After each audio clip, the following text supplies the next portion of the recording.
हरे कृष्णा, राधे राधे। आज हम आपको गीता का 14वां अध्याय सुनाएंगे।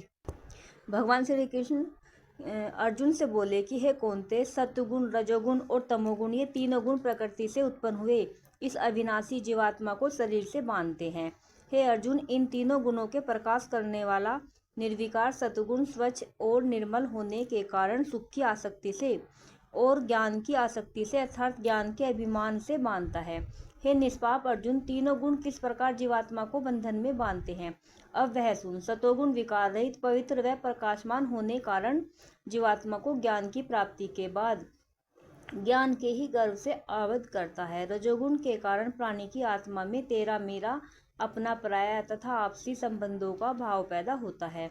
वह अपनों में ही मग्न रहता है, अर्थात वह माता पिता भाई बहन सखा आदि से संबंध जोड़कर उन्हीं के मोह में लिप्त रहता है तथा उन्हीं के लिए भले बुरे कर्म करता है। तमोगुण प्राणी की आत्मा को कैसे आबद्ध करता है, अब मैं तुम्हें उसके विषय में बताता हूँ। अज्ञानता के कारण तमोगुण की उत्पत्ति होती है।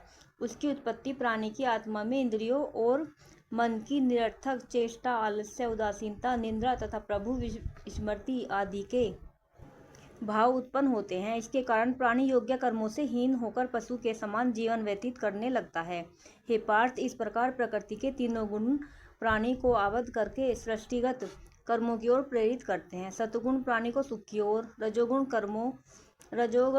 कर्म की ओर और तमोगुण आलस्य एवं निंद्रा की ओर प्रेरित करता है। हे अर्जुन, ये तीनों गुण कम और अधिक रहते हैं, जिनकी अनुभूति भी प्राणियों की होती रहती है। रजोगुण और तमोगुण जब न्यूनतम स्थिति में रहते हैं तब सतोगुण बढ़ता है। रजोगुण और सतोगुण की कमी होने से तमोगुण में वृद्धि होती है।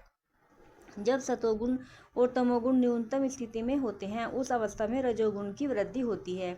जब इस शरीर, हृदय एवं इंद्रियों में जागृत तत्व सक्रिय होता है, इस अवस्था में सतोगुण से अधिक वृद्धि होती है। लोभी प्राणी की आत्मा सृष्टिगत कर्मों में लिप्त होती है। उसके मन तथा शरीर में रोम रोम में स्वार्थ की भावना काफी प्रबल होती है। फलतः मन में चंचलता के भाव उत्पन्न होकर प्राणी को विषय भोगों की ओर आकृष्ट करते हैं।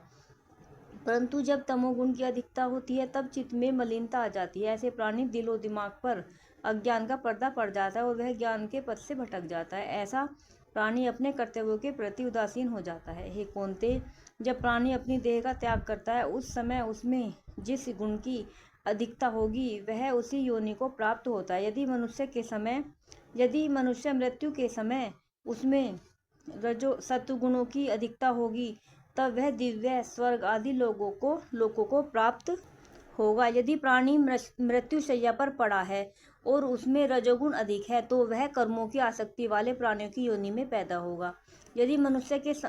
यदि मनुष्य मृत्यु के समय तमोगुण अधिक बढ़े हों तो वह प्राणी मरने के पश्चात कीट, पशु आदि नीच योनि में जन्म लेता है, क्योंकि सात्विक कर्म के सात्विक अर्थात सुख, ज्ञान और वैराग्य आदि निर्मल फल माने गए हैं।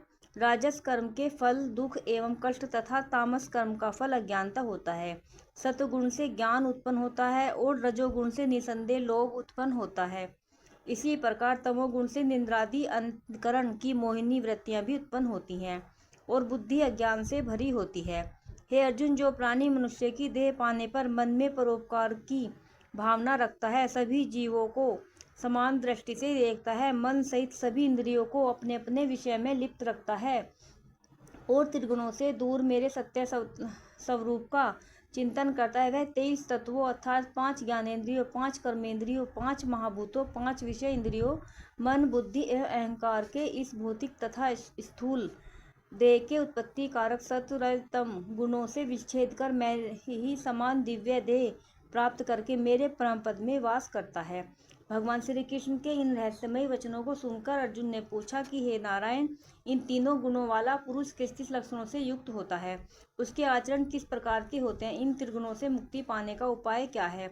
अर्जुन के संदेहात्मक वचन सुनकर भगवान श्री कृष्ण बोले कि हे धनंजय, जो प्राणी सतुगुण के कार्य रूप प्रकाश को अर्थात अंतःकरण और इंद्रियों आदि में आलस्य का भाव एवं चेतनता अनुभव करता है तथा रजोगुण के कार्य रूप प्रकृति को, तमोगुण और कार्य रूप मोह, यहाँ मोह का अर्थ है निंद्रा और आलस्य आदि की बहुलता से अंतःकरण और इंद्रियों में चेतन शक्ति का जागृत होना, को न तो प्रवृत्त होने पर बुरा समझता है और न ही निवृत्त होने पर उनकी आकांक्षा करता है। जो प्राणी सच्चिदानंद परमात्मा में ही एकांकी भाव से स्थित होकर इस त्रिगुणमयी माया के प्रपंच रूपी संसार से सर्वथा अतीत हो गया है, अतः गुणातीत प्राणी के अभिमान रहित अंतःकरण में तीनों गुणों के कार्य रूप प्रकाश, प्रवृत्ति और मोह आदि वृत्तियों के प्रकट होने और न होने, किसी भी काल में इच्छा, देश आदि विकार नहीं होते। यही उसके गुणों से अतीत होने का प्रधान लक्षण है।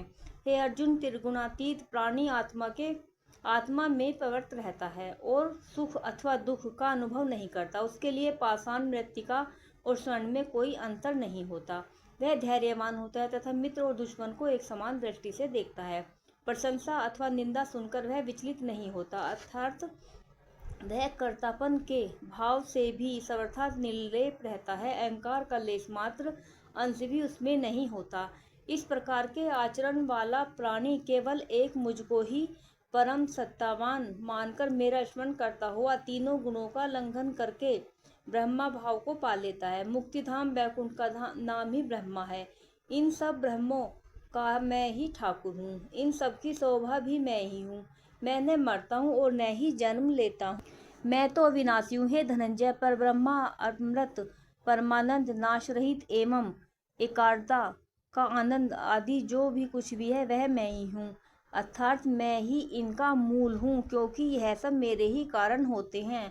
सृष्टि अथवा उससे भी अलग जो तत्व विद्यमान हैं वह मेरे द्वारा ही हैं। इसलिए सृष्टि का मूल मुझे ही जान लेना, क्योंकि गुणग्राही, सुख का सागर तथा परमानंद भगवान मैं ही हूँ। राधे राधे।